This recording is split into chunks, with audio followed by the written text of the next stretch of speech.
183 గజాల 3 BHK villa కేవలం 25 లక్షలు మాత్రమే. లేకపోతే విద్యుత్ శక్తికి సంబంధించి ఇంకేదైనా మీరు 10 ఏళ్ళు పాలన చేశారు కాబట్టి అనుభవం ఉంటుంది కాబట్టి ఇంకా ఏమైనా బాగా చేయడానికి ఏమైనా సలహాలు సూచనలు చెప్తారేమని ఆశిస్తూ ఉన్నాం. కానీ అదంతా వదిలేసి పరస్పర వ్యక్తిగతమైనటువంటి దాడుల కోసం తిరిగే ప్రయత్నం చేస్తూ ఉన్నారు. ఇది సరైనది కాదు. నేను ఒక్క నిమిషం దయచేసి వాళ్ళ సభ్యులు ముగిస్తే ఒక్క నిమిషం దయచేసి ప్రశాంత్ రెడ్డి గారు ఈ సబ్జెక్ట్ మీద చర్చ జరిగేటానికి అందరూ సహకరించవలసిందిగా కోరుతూ గౌరవ సభాపతి గారిని సభను నడిపించవలసిందిగా విజ్ఞప్తి చేస్తాను. Thank you.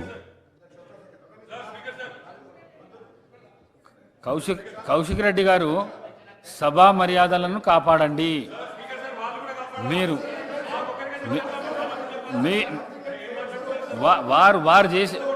వారు చేసినందుకే వారు లేచినారు. మీకు తెలియంది కాదు.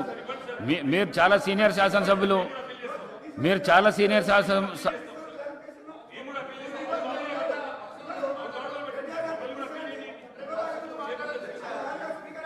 రాజగోపాల్ రెడ్డి గారు. అధ్యక్ష నేను వ్యక్తిగతంగా స్టార్ట్ చేసిన జగదీశ్వర్ రెడ్డి గారు మాట్లాడిన మొట్టమొదట నేను చేయలే కదా అధ్యక్ష వాళ్ళు అడిగిన దాన్ని చెప్తున్నా. ఒక్క నిమిషం అధ్యక్ష.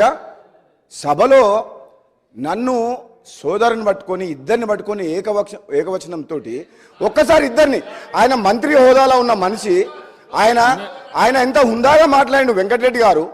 నేను మెయిన్ స్పీకర్ని ఈరోజు సబ్జెక్ట్ మీద నేనెంత మాట్లాడుతున్నా మా ఇద్దరిని ఉద్దేశించి ఆ విధంగా మాట్లాడము ధర్మమా అధ్యక్ష? అది నోటికొచ్చినట్టు పార్టీ మారిందంటే మీలాగా అధ్యక్ష ఒక్క నిమిషం అధ్యక్ష మీరు వినాలి.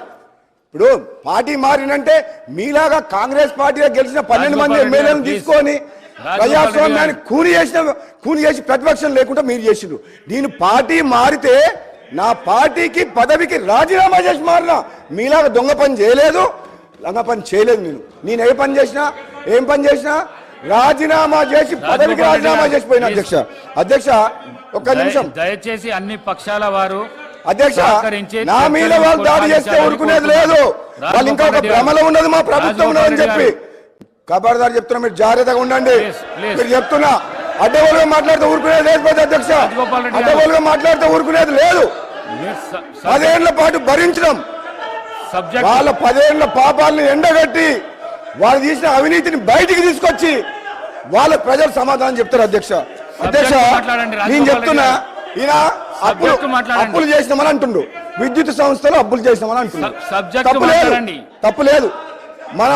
మన రాష్ట్ర అభివృద్ధి కోసం పవర్ ప్లాంట్ల కోసం ప్రాజెక్టుల కోసం అప్పులు చేస్తే నష్టం లేదు అధ్యక్ష.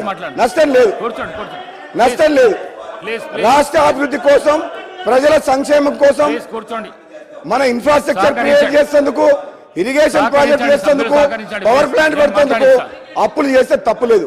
కానీ అనవసరంగా యాదాద్రి పవర్ ప్లాంట్ కట్టొద్దు అని చెప్పిండ్రు.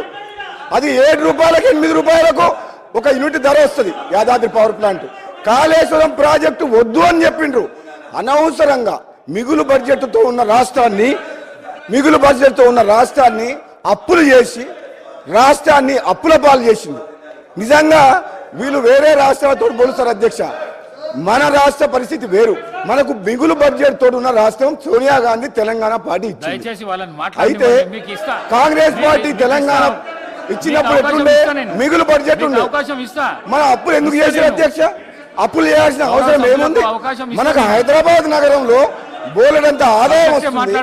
సంక్షేమ పథకాలు కానీ అభివృద్ధి కానీ మనం 1 by 1 చేసుకుంటూ పోవచ్చు.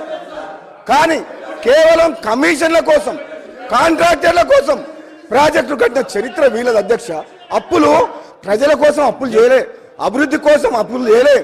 అభివృద్ధి పేరు మీద కమిషన్ల కోసం అప్పులు చేసి 1000 కోట్లు దోచుకున్న చరిత్ర ఈ టిఆర్ఎస్ పార్టీది అధ్యక్ష. టిఆర్ఎస్ పార్టీ నాయకులు అభివృద్ధి కోసం అప్పులు చేసామంటారు.